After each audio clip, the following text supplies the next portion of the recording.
I am West Wendover Mayor Daniel Corona.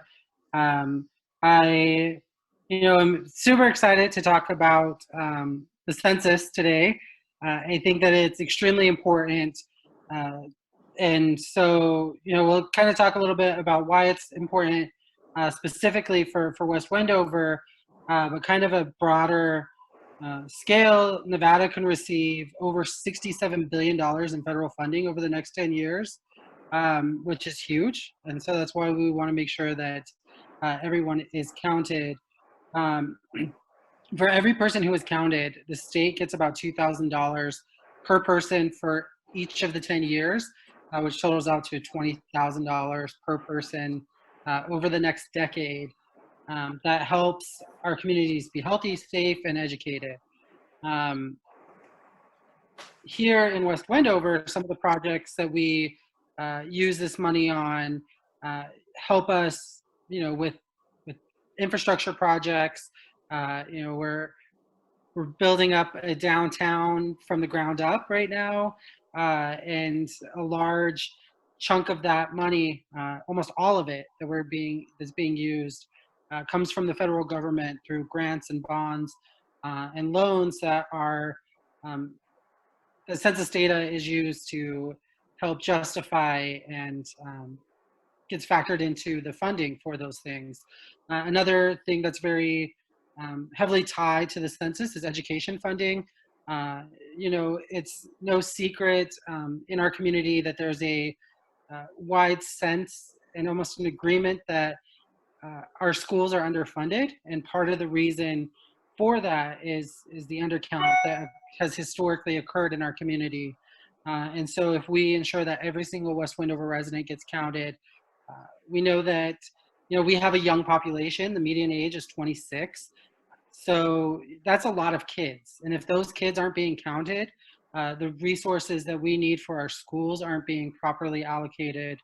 And so our kids continue to, receive an education, but an education that doesn't have all the resources that are needed to make it successful. Not all the funding for books, and I know in our school some of the textbooks are over a decade old, and if we were to ensure a complete count, we would show that our community has grown in the last decade, that there are more kids in our schools than there were 10 years ago, and so we need more funding to go towards our schools. Another thing that relies a lot on census funding is some of the public safety funding that we get. The fire station or fire department is really great about going out and seeking loans, and a lot of those are not loans, grants from public safety grants, and a lot of that. Those applications ask about census data, ask about population, ask about demographics, things that are included in the census. Also, our police department this year is applying for a grant through the DOJ to add 2 new police officers to our community. And when the DOJ is approving those grants, they're looking at census data. And so that's why it's so important that we ensure a complete count this time around, so that we leave no money on the table, and so that we're able to get all of the resources that we need here in West Wendover.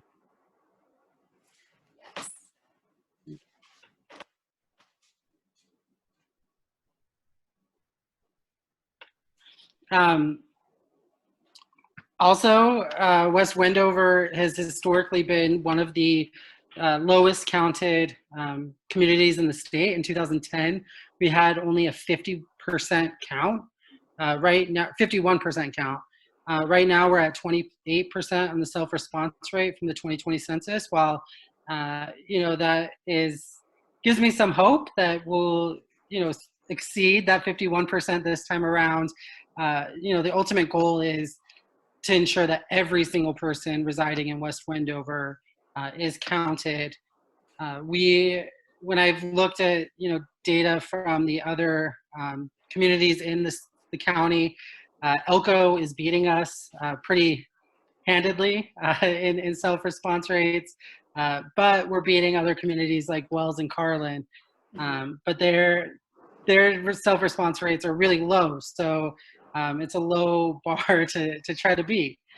So we really, want to get that number up, and so that we can, be the most counted community in Elko County.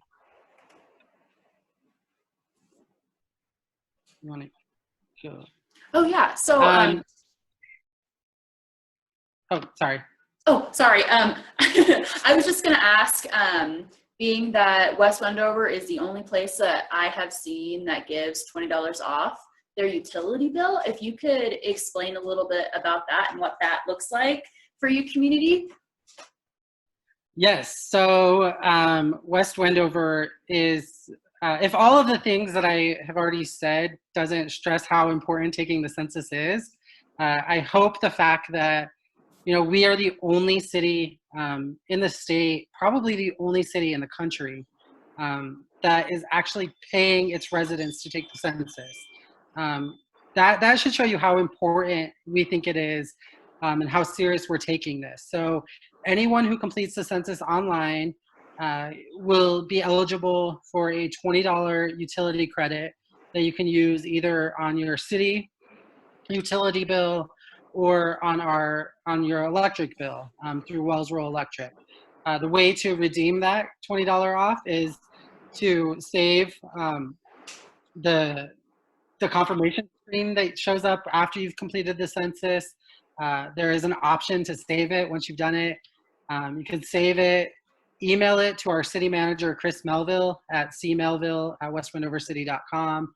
Or if you come in and pay cash for your city utility bill, you can bring out the printed copy, and we'll apply that $20 credit on either your city utility bill, or we'll send a note to Wells Rural Electric to let them know that we have that you want to use the credit on your light bill. It's super easy to redeem too. Just one extra step after taking the census, save it, send an email, and you're done. You get $20 off your next bill. Yeah, which is super amazing. Because like when I saw that, that was the first time I've ever seen that, and I just think, like, why not take advantage of that opportunity? Yeah, especially right now, given the current circumstances happening in the world. A lot of people are out of work right now and struggling to pay their bills, and so if you can get an extra $20 to help you, $20 may not seem like a lot, but on your $60 city bill, or your $60 light bill, that's 30% of your bill. So it's a good chunk. Yeah, no, absolutely. That is like phenomenal. And people can not only complete their census online, but they can also call as well. We have those numbers listed, and just encourage our communities to continually fill out that census. Since we do have time to fill it out, we have until August 2020 to get those rates up. So I feel very confident that West Wendover's rates are just gonna shoot right up, hopefully. Yes, and one thing that I forgot to mention on the previous slide, when folks go online, I've had a lot of people ask me because they didn't get a census packet in the mail, because the way we do mail in West Wendover isn't the way that the census sends mail. So you don't get mail at a physical address, which is where the census sent those packets that have the 12-digit code. They did have some folks out canvassing and dropping them off at some doors, but they didn't hit the whole community. And so if you don't have that 12-digit code, you can still go online, still complete your census. There is a little link right under the box where you put in the 12-digit code that says, I don't have a census code. You just click on that, and it just asks you a couple extra questions like your address. But I've had a lot of people ask me about that, and I know probably for every person who has asked me, there's probably been, a couple dozen that haven't asked me and just figured, oh, I'll just wait till I get that packet. And we don't want people to wait. We want them to do it, right now while you're thinking about it, and so you don't need that census code. Yeah, thank you so much for adding that, because I've also run into that a lot as well. Okay. All right. And then also just thank you so much to the mayor over there in West Wendover. We really appreciate you taking the time out of your day to do this presentation and inform your community about the super cool things that it's doing to ensure that your community gets counted. Yeah, thank you for putting this together and all the work that you and Nevada Census 2020 are doing to ensure a complete count. Cool. Thank you so much. Yeah.